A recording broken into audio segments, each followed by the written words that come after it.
Hello, and welcome to episode 18 of the Idiot Book Nook podcast. We are three ADHD-addled brains trying to stay on track and get through books. And Lady Punnet is eating a croissant for those of you that cannot see.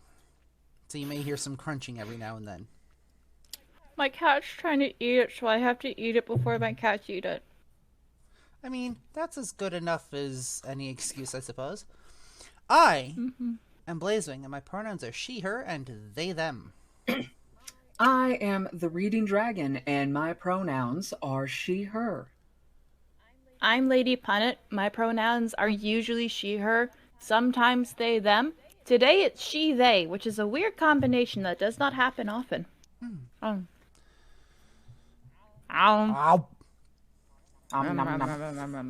So, because we are no longer doing the Harry Potter series, we are going to dispense with our disclaimer unless something is revealed about Jonathan Stroud, which I hope not, but...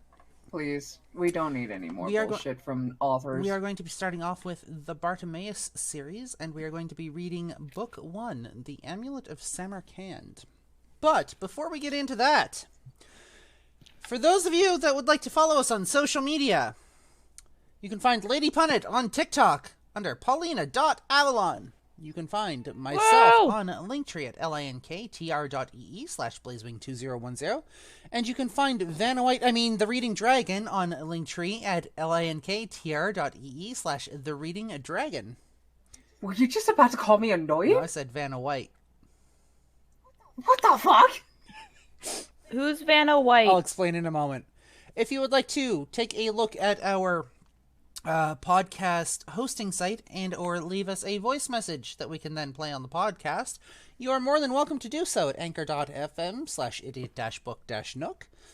And you can find our website at idiotbooknook.wordpress.com, where we will hopefully have resources for you at some point once I get up off my lazy ass and put them up on the website. Do it! So Vanna White is the... not showgirl, but she's the person who does, like, the board on Wheel of Fortune. Oh, her! Oh. Because you were, like, showing off with your hands and, like, showing people off. You were Vanna White. She's the one that wears the bodycon dresses. Mm-hmm. Yeah. Ooh, maybe I should get myself some bodycon dresses now that, like, I am getting to kind of that nice curvy shape. No. Another... You'd be too powerful. Let me enter my villain arc, damn it! You'd be too powerful, no. I will be the most powerful villainess of the internet. I deserve it, after all the bullshit I went through! So. Everyone would start calling you mommy. I mean, I get called mommy anyway. I mean, you're not wrong. Shut up.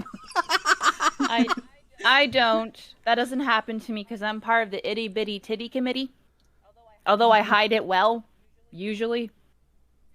Yeah. But I can go without wearing bras. Other people can't. Yeah, nope.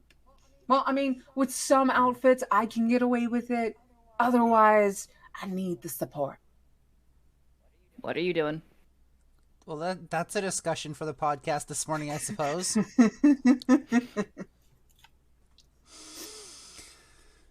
I mean, this is us. What do you expect? Yeah, it's been that kind of morning. Alright, so we have chapter 1 of the Bartimaeus Trilogy first book, The Amulet of Samarkand. And I believe one of our co-hosts here actually has a physical copy. Yes, I do. So you're hearing pages flip through. That's on my end, because I have a physical copy of this book. So, and I've been excited to read this again because the last time I read some of this was back in either elementary or middle school. Very early 2000s for me. So for those of you that are listening in, two of us have absolutely no idea what we are getting into. We have never read this book series before. So we are running blind at the moment. I'm gonna take you with me on adventure. With that being said, narrator. The Bartimaeus Trilogy, Book 1, The Amulet of Samarkand, by Jonathan Stroud, narrated by the Reading Dragon, voice acted by Blazewing 2010 and Lady Punnet. Chapter 1, Bartimaeus. The temperature of the room dropped fast. Ice formed on the curtains and crusted thickly around the lights in the ceiling. The glowing filaments in each bulb shrank and dimmed, while the candles that sprang from every available surface, like a colony of toadstools, had their wicks snuffed out. The darkened room filled with a yellow, choking cloud of brimstone, in which indistinct black shadows writhed and roiled. From far away came the sound of many voices screaming. Pressure was suddenly applied to the door that led to the landing. It bulged inward, the timbers groaning. Footsteps from invisible feet came pattering across the floorboards, and invisible mouths whispered wicked things from behind the bed and under the desk. The sulfur cloud contracted into a thick column of smoke that vomited forth thin tendrils. They licked the air like tongues before withdrawing. The column hung above the middle of the pentacle, bubbling ever upward against the ceiling like the cloud of an erupting volcano. There was a barely perceptible pause. Then, two yellow, staring eyes materialized in the heart of the smoke. Hey, it was his first time. I wanted to scare him. And I did too. The dark-haired boy stood in a pentacle of his own, smaller, filled with different runes, 3 feet away from the main one. He was pale as a corpse, shaking like a dead leaf in a high wind. His teeth rattled in his shivering jaw. Beads of sweat dripped from his brow, turning into ice as they fell through the air. They tinkled with the sound of hailstones on the floor. All well and good, but so what? I mean, he looked about 12 years old. Wide-eyed, hollow-cheeked. There's not that much satisfaction to be had from scaring the pants off of a scrawny kid. So I floated and waited, hoping he wasn't going to take too long to get around to the dismissing spell. To keep myself occupied, I made blue flames lick up around the inner edges of the pentacle, as if they were seeking a way to get out and nab him. All hokum, of course. Or is that hokum? All hokum, of course. I'd already checked, and the seal was drawn well enough. No spelling mistakes anywhere, unfortunately. At last, it looked as if the urchin was plucking up the courage to speak. I guessed this by stammering about his lips that didn't seem to be included by pure fear alone. I let the blue fire die away, to be replaced by a foul smell. The kid spoke, very squeakily. I charge you to Get on with it. tell me your name. That's usually how they start. The young ones. Meaningless waffle. He knew, and I knew that he knew, my name already. Otherwise, how could he have summoned me in the first place? You need the right words, the right actions, and most of all, the right name. I mean, it's not like hailing a cab. You don't get just anybody when you call. I choose a rich, deep, dark, chocolatey sort of voice, the kind that resounds from anywhere and nowhere, and makes the hairs stand up on the back of inexperienced necks. Bartimaeus. I saw the kid give a strangled kind of gulp when he heard the word. Good. Then he wasn't entirely stupid. He knew who and what I was. He knew my reputation. After taking a moment to swallow some accumulated phlegm, he spoke again.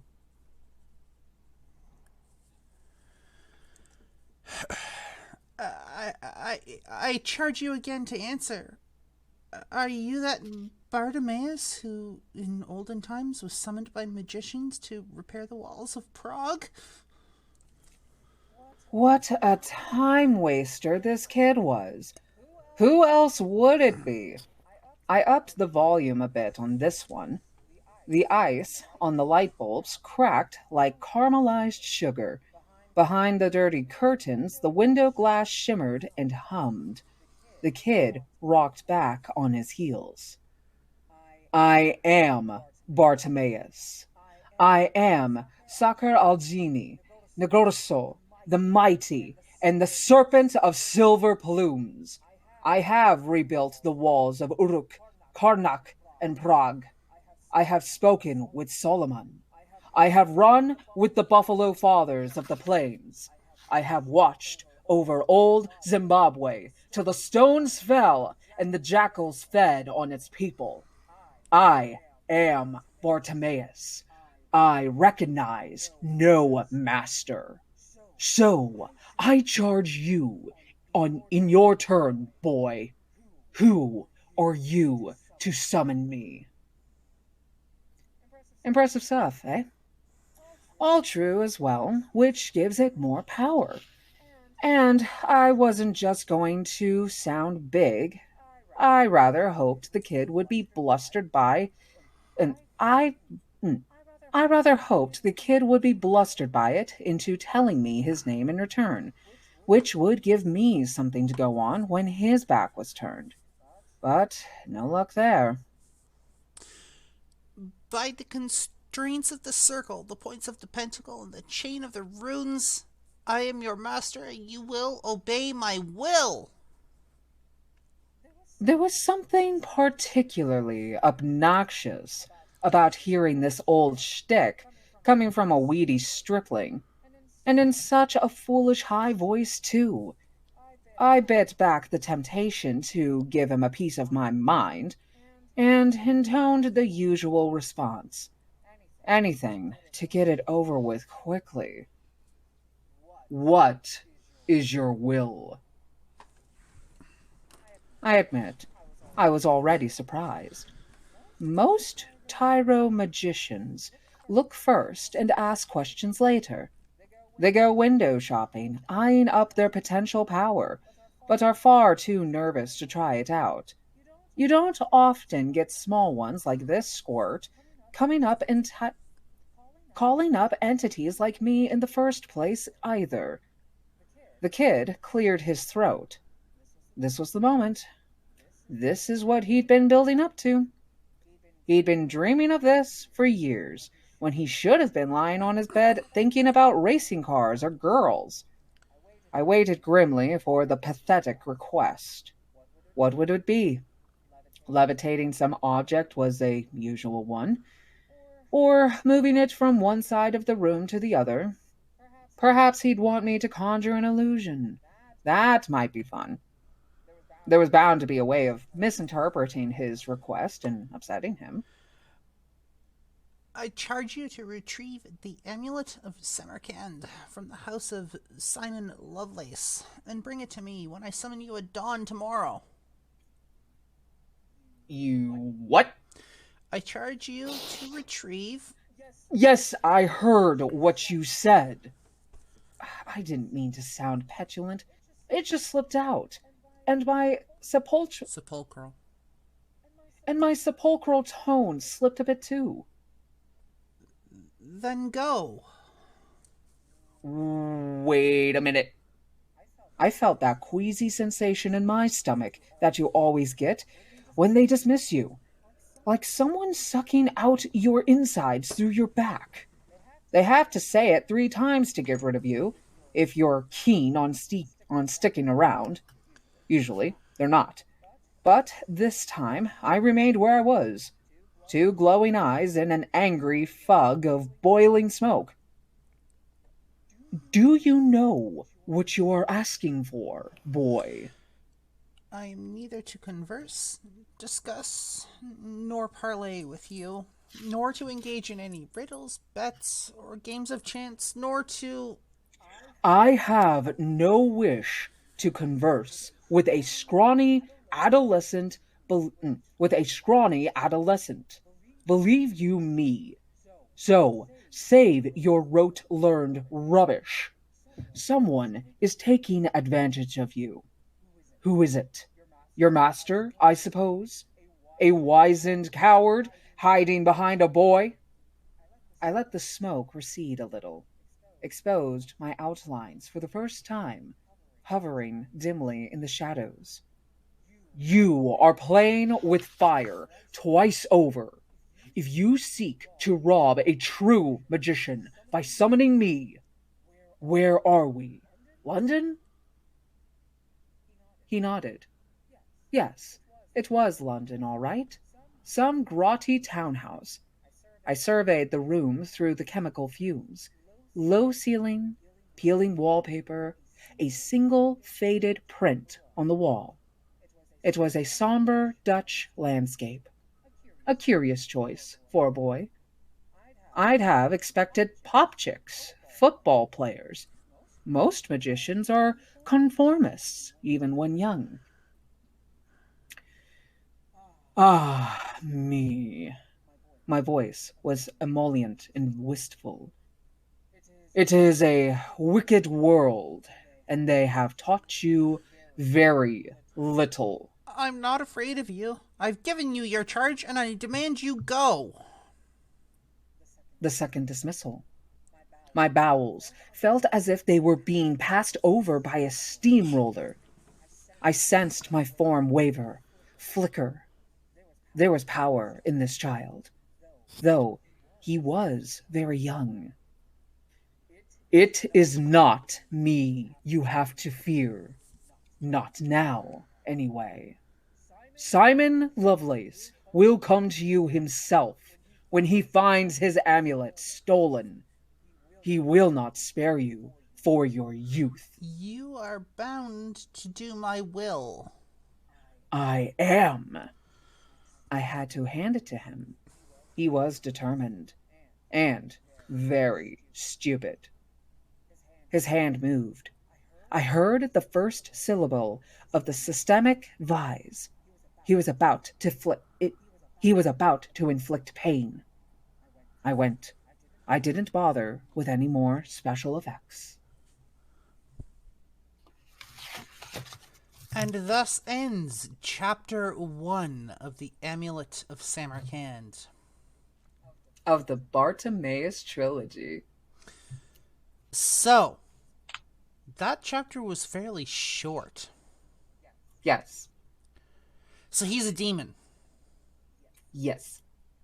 Why are all chosen children dark-haired? I don't know. Like, if you think of a lot of books, it's either like they have hair as dark as night and eyes the color of some gemstone. So for those of you that haven't been around before, we read the chapter, and then we invite our audience in for discussion. So, if any of you have any feedback, now would be the time to give it. Unless y'all fell asleep. I made notes. You made notes. Ooh. I made notes. So I noticed that Bartimaeus used a lot of confectionery terminology, like waffle and chocolatey. So it makes me think the guy has a sweet tooth. Yep, he's definitely a dessert guy. Yep. And then the guy was talking about all these great things he did, which was he sounded like an old-ass dude, and that combined with sweets makes me think he might be a trickster. Not just that. He might be a trickster, but I don't think he's a mean guy.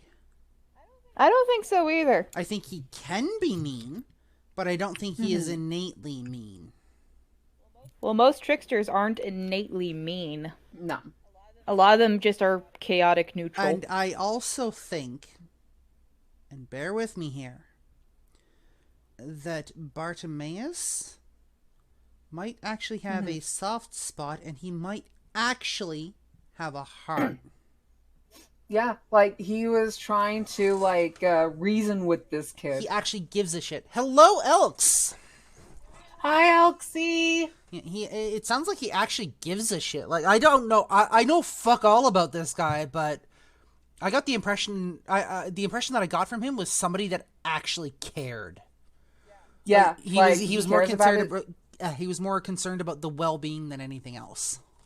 Yeah, because his first immediate thought when getting his request was like, "What? Kid, you're a child. Who the fuck is doing this to you? Yeah. Who the fuck put you up to this?" He also seems to have some level of intelligence too, because he was like, someone clearly told you what to do. Someone has taught you the things to say. There were no spelling mistakes in the circle. Yeah. Where is your master? And he called the kid stupid for wanting to steal from an actual magician. Not me double chilling in this live stream and in the Discord voice chat. I got the distinct impression that Bartimaeus almost wanted to go after the person who was using this kid. Like he wanted to like enact some sort of vengeance on that person. I don't know what the fuck we're getting into here, but just yeah. I got the distinct impression from him, like when we first saw it, he was annoyed because it's like, oh my god, it's a child. Yep. They're gonna ask me to do something stupid and waste my time.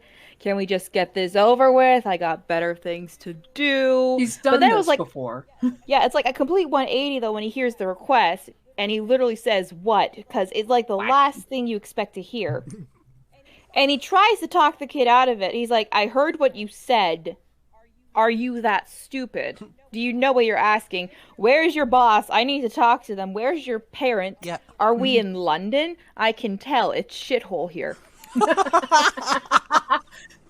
That's no basically offense to those living in London. No offense to people who live in London. That was what that's Bartimaeus's like impression he was giving. Yeah. Because the guy was kind of in a shithole place. And something that I would like to know was the fact that in the room that he was summoned in, there was that one painting of like it was a Dutch landscape. A Dutch landscape. And he's like, odd choice for a kid. Which, I don't know if we're going to get back to the kid, because we don't know the kid's name, so I'm just going to call him Rudy.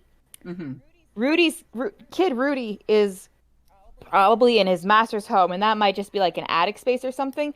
But the fact that that was the only painting there, and there was like nothing else in the room, is mighty suspicious for me. So is the main character of this series the demon then? Kind of. So it's like Naruto. No. Where Naruto is basically the main character of the series, and it's named after him. I've never actually watched Naruto. I've seen bits and pieces, and like I know like the general aspect of the overall plot. Okay, you don't have to know about the series as a whole. You just have to know that Naruto is the name of the main character, and the series name is Naruto. Gotcha. I'm Uzumaki Naruto. I'm gonna be the next Hokage. Who's voiced by a female voice actor, by the way. I love it. Who's like in her 50s. So good on her. Yes. Another point I had to make that I want us to like figure out was they called it a Tyro magician. Now, I know that most of the time, Ro refers to, like R-O is usually referred to a type of romancy. So, like, Cairo, ice, pyro, fire. I don't know what Tyro could be. My first thought it could be time, but time would be chrono. So I don't want to look it up though, because then I might get spoilers. And my last point that I wanted to make is Bartimaeus hot?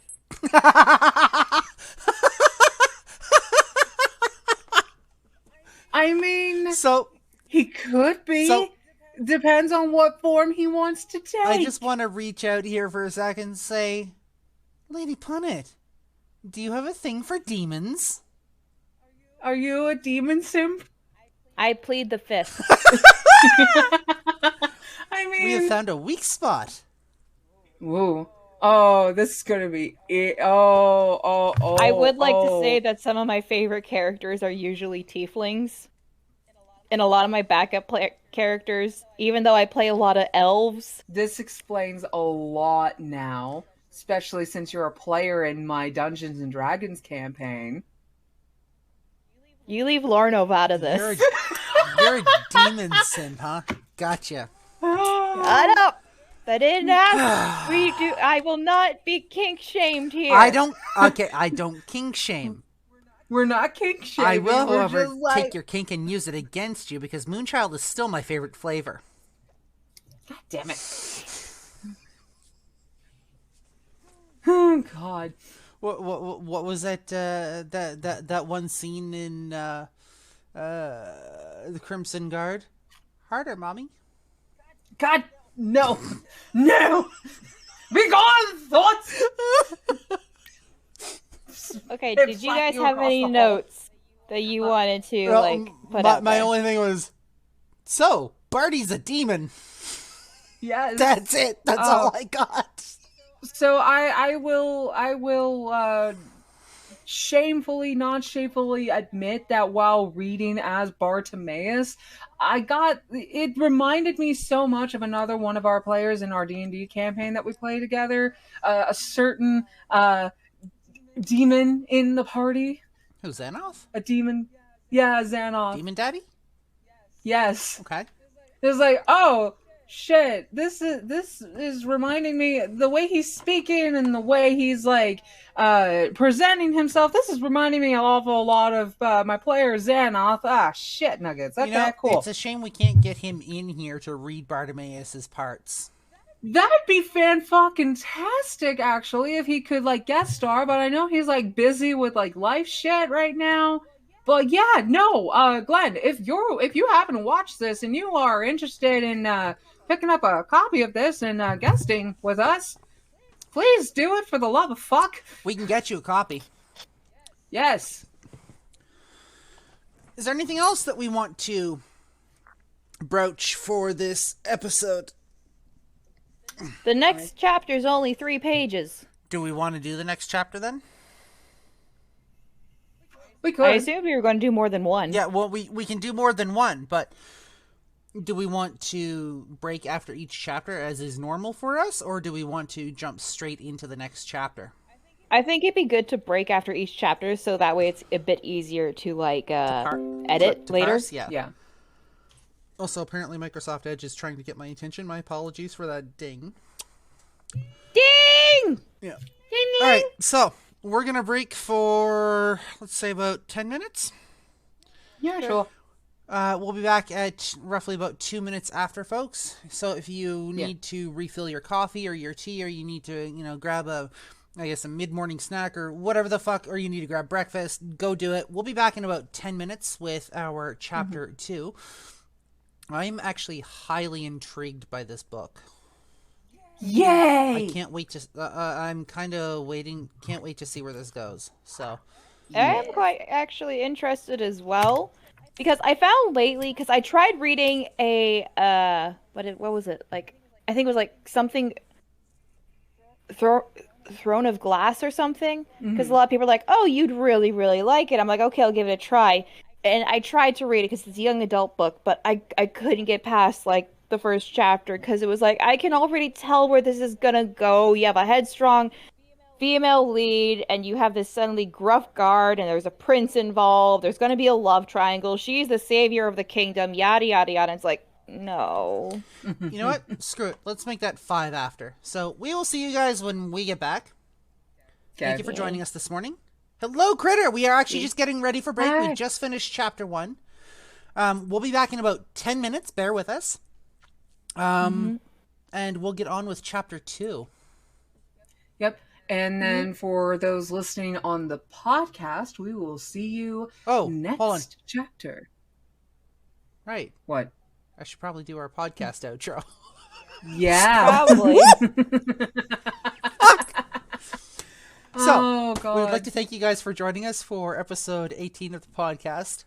If you'd like to follow us on social media, you can follow us, Lady Punnets, on TikTok at paulina.avalon. You can find me on Linktree at linktr.ee/blazewing2010. You can follow The Reading Dragon on Linktree at linktr.ee/TheReadingDragon. You're looking very much like a gangster. I just got my vape in my hand. If you would like to take a look at our podcast feed, that's anchor.fm/idiot-book-nook, and our website is idiotbooknook.wordpress.com.